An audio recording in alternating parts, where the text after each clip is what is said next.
Today we're doing trigonometric equations. Like all equations, the purpose is to try and find the value of the pronumeral. Now there's a couple of things up the top of the page here to make a note of. It says, always pay careful attention to the domain in which an angle can lie. And if the solutions use boundary angles, read the solutions of a sketch of the graph. So we'll explain those more as we come across them in the questions. So let's look at example number 1. We want to solve the equation sine x equals root 3 over 2. In the domain, x is between 0 and 360 degrees. Now that is what the first point at the top of the page was about. You want to make a note of what the domain is of the question. And for this one, our domain is between 0 and 360 degrees. Now that on a diagram represents the 0 all the way around to 360 degrees. In other words, all 4 quadrants of our all stations to central. We want to know which quadrants sine x is equal to a positive root 3 over 2. Now positive because there's no minus sign there. Where is sine positive? Well, it's positive in the all quadrant and it's positive in the sine quadrant, not in the tan or the cos. So we're going to have 2 solutions in those 2 quadrants that I've marked on there. Also, the root 3 over 2, hopefully that looks familiar, that comes from our exact value triangle. I'll draw that over here on the side for you. 60, 30, 90, 1, 2, and root 3. So I want to find sine of something that is equal to root 3 over 2. And if I do sine of 60, opposite is root 3 and hypotenuse is 2. So that means that the angle, the reference angle that I'm looking for is 60 degrees. And I put those in my diagram like that. So the values for x to write my solution, in the first quadrant, it's just the reference angle at 60 degrees. In the second quadrant, I do 180 minus my reference angle, which means I get an angle of 120 degrees. So my 2 solutions are 60 or 120. That's it. First one done. Let's try it again in the second example. This time we want to solve cos x equals minus a half in the domain between a minus 180 and positive 180. So it's always a good idea to draw up your all stations to central. The positive 180 means I go from 0 in an anti-clockwise direction around to 180 degrees. Negative 180, still we start at 0, but it means that we would go in the opposite direction to negative 180 going that way. This time I have cos x equals negative a half. So I'm looking for the quadrants where cos is negative. So remember the all stations to central. Cos is negative in the sine quadrant and the tan quadrant. And we want to know cos of what is equal to a half. So we can use our exact value triangle that you can still see over here on the page. Cos of 60 would be adjacent over hypotenuse, which is 1 over 2, which is the half that I want. So again, my reference angle is going to be 60, and I put them in there for the acute angles going to the horizontal. To find my solutions for x, again, there's going to be 2 of them. In the second quadrant, we're going in the positive angle direction. So in the second quadrant, all I need to do is go 180 minus 60 to get the value of that angle. For the angle in the third quadrant, I'm actually needing to go in the clockwise direction. So I want to know the size of this angle in there, which again would be 180 minus 60, but it will be negative because I'm going in the negative direction. So that means positive 120 degrees or negative 120 degrees. If you like, you can write that as plus or minus 120 degrees. Question 3.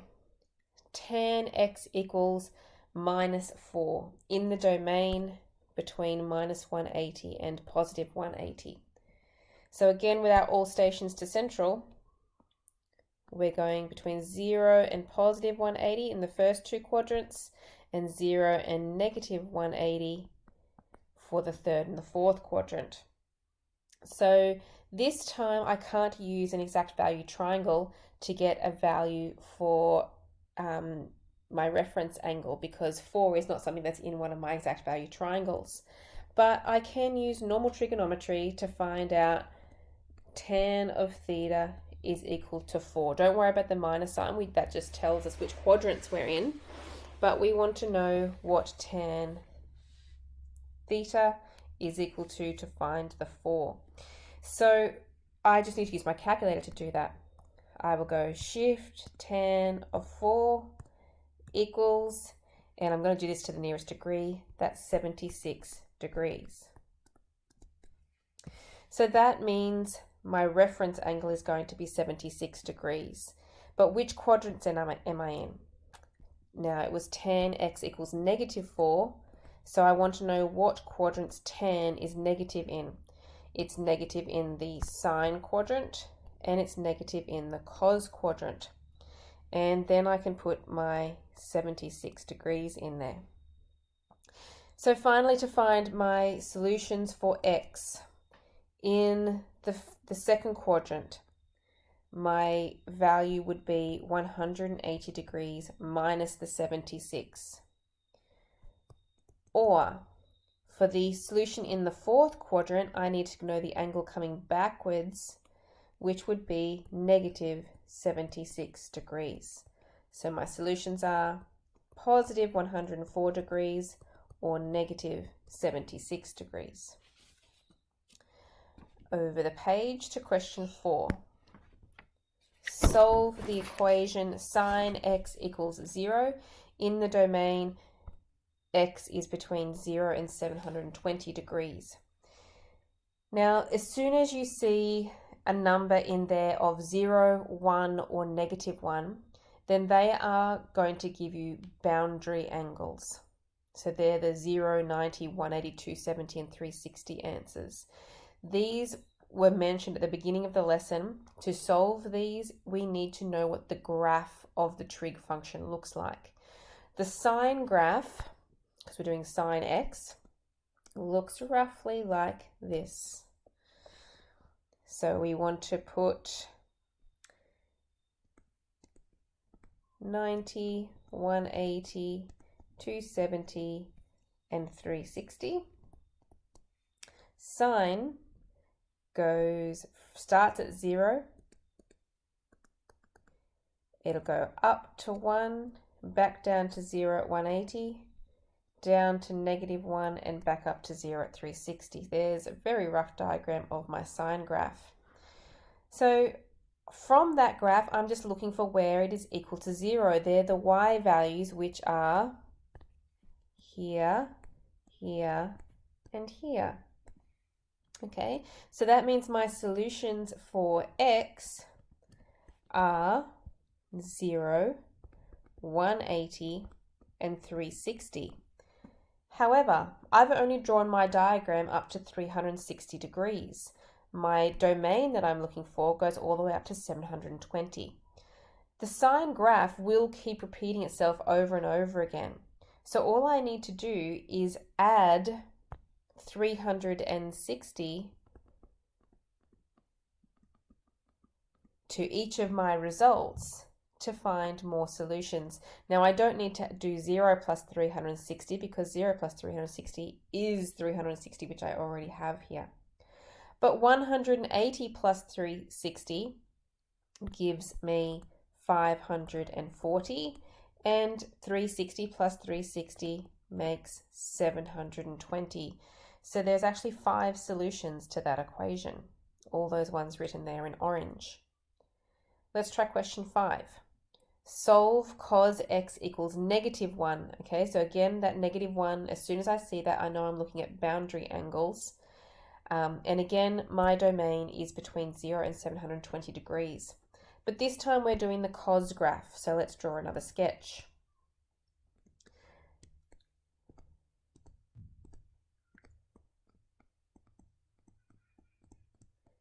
The cos graph starts at 1, comes down through the 90, down to -1 at 180, back up through the 270, and back up to the +1. So I'm trying to find where cos x is equal to -1. So -1, there is the only spot between 0 and 360 where I get a -1 for the y value. So that means my solution for x is going to be equal to 180 degrees. However, like last time, that's only going up to 360 degrees. I'm going to have to add 360 for the second time around that rotation. So 180 plus 360 is 540 degrees. So 2 solutions.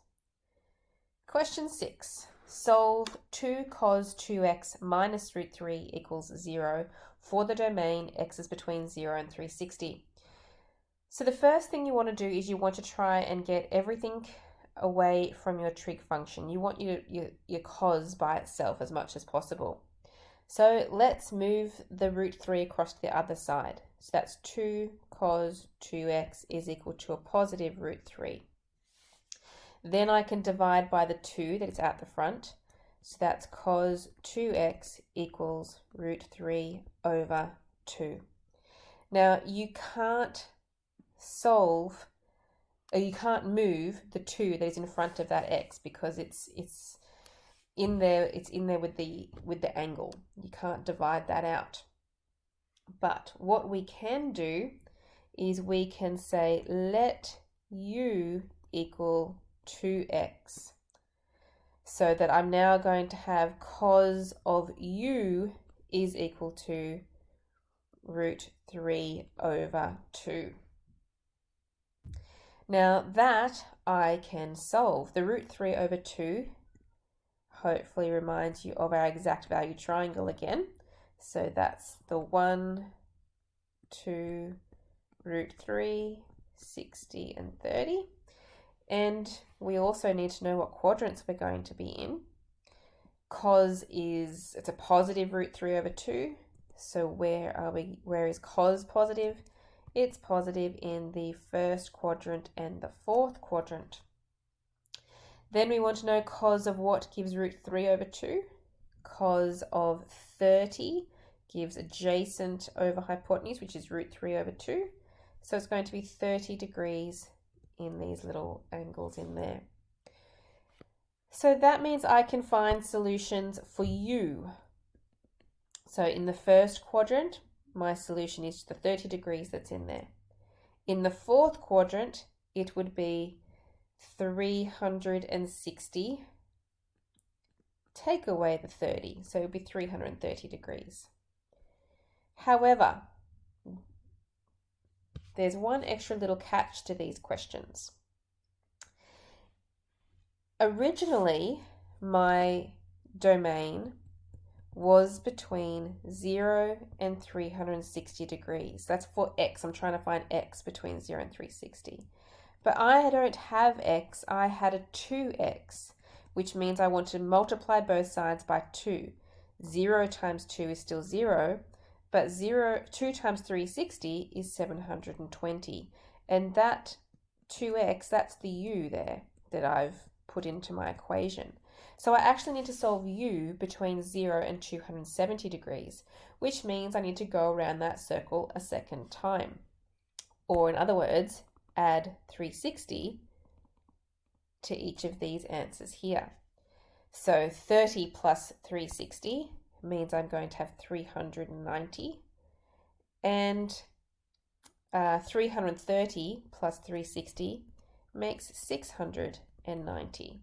So let me just rewrite that second solution. So that's 30 and then 330, 390, and 690. There's 4 solutions for u. But remember that u was really 2x. So if I want to get x, I need to divide each of those solutions by 2, which would be 15 degrees. 330 divided by 2 is 165 degrees. 390 divided by 2 is 195 degrees. And 690 divided by 2 makes 345. And so now my 4 solutions are all between 0 and 360 degrees for x. Okay, next page. Question 7. Solve the equation sine bracket x minus 120 is equal to minus 1 over root 2, where x is between 0 and 360 degrees. So because we have got something unusual in our angle there, we're going to do what we did last time, which was to let u equal the thing in the bracket there, the x minus 120 degrees. Okay, so that means I'm going to solve my equation for sine u is equal to minus 1 over root 2. Now let's have a look at what that changes with our domain here. So x is between 0 and 360. That means u is going to have to be, now u is x minus 120. So I need to minus 120 from each side. So 0 minus 120 is minus 120. And 360 minus 120 is 240. So I'm actually solving for u between minus 120 and 240. Let's have a look at our all stations to central. All stations to central. The sine of my angle is negative. Sine is negative in the tan and the cos quadrant. Now 1 over root 2 hopefully looks familiar. 1 over root 2 comes from an exact value triangle, the 1, 1, root 2, which is the 45 degree one. So sine of 45 degrees is equal to 1 over root 2. That's my reference angle. So let's solve for u. U is going to be equal to, now, to do negative 120 degrees, that means we have to go backwards. So we're obviously going to get negative 45 degrees for this first one here. Negative 45 degrees. If I were to continue going backwards, it would be 180 minus 45, which is negative 135. That's too small, okay? I can only go down to negative 120. So the cos quadrant there is the only one I'm going to get in the negative solutions. But the one in the tan quadrant, I need to go in the positive direction. So that would be 180 plus 45, which makes 225 degrees. Now that is for u. Remember that u is equal to x minus 120. So x minus 120 is equal to 45 degrees, or 225 degrees, which means to find x, I have to add 120 degrees to each of those angles. Minus 45 plus 120 is 75 degrees. 225 plus 120 is 345 degrees. And there are my 2 solutions between 0 and 360. Question 8. Solve the equation sec x equals minus 2 between negative 180 and positive 180. So sec is one of our inverse functions. So sec, the third letter is c, which means that's 1 over cos x is equal to negative 2. Okay, so we never actually solve for sec, we just change it back into cos. Now, I don't like having the fraction here, so we could make that cos x equals, if I invert the left side, I invert the right side, and that would be equal to negative half. And so that looks like a lot of the other equations we've been solving. So let's have a look at our all stations to central. All stations to central. Cos is negative in the sine quadrant and the tan quadrant. And it's equal to a half, which means we're going to need our 60-30 triangle. If you keep this on your formula sheet nearby, it saves you redrawing it all the time. Cos of 60 is going to be equal to 1 over 2, because adjacent is 1, hypotenuse is 2. So put the little 60 degrees on the diagram. Now, to get our solutions, we're going to positive 180, so that will be the first two quadrants. X would be equal to 180 minus the 60. And for the third quadrant solution, we're going in the negative direction. So it would be negative and also 180 minus 60. So the two solutions are plus or minus 120 degrees. One last question. Question 9. Solve sine x plus root 3 cos x is equal to 0 between 0 and 360 degrees. We don't like to have two trig functions in our equation. So the first thing we want to do is to try and rearrange that equation to combine them together. Now, I'm going to move the root 3 cos x across to the other side. So it will become negative root 3 cos x on the other side of that equation. Then I can divide the cos x across to the other side. So sine x divided by cos x is equal to minus root 3. Now sine x over cos x is tan x. So I've brought those two trig functions together and I now have 1, which makes things much simpler. Alright, so tan x is equal to a negative root 3. So which quadrants is tan negative? It's negative in the sine quadrant and negative in the cos quadrant. And the minus root 3, I've still got my triangle there that you can see. Tan of what gives root 3? Tan is opposite over adjacent, so it's going to be the 60 would give root 3 over 1. So 60 degrees in here and in here, always to the horizontal. So my solutions between 0 and 360 are going to be x equals, for the second quadrant, 180 minus 60, or for the fourth quadrant, it will be 360 minus 60. In other words, 120 degrees or 300 degrees. And that's it. You need to practice that in 6H.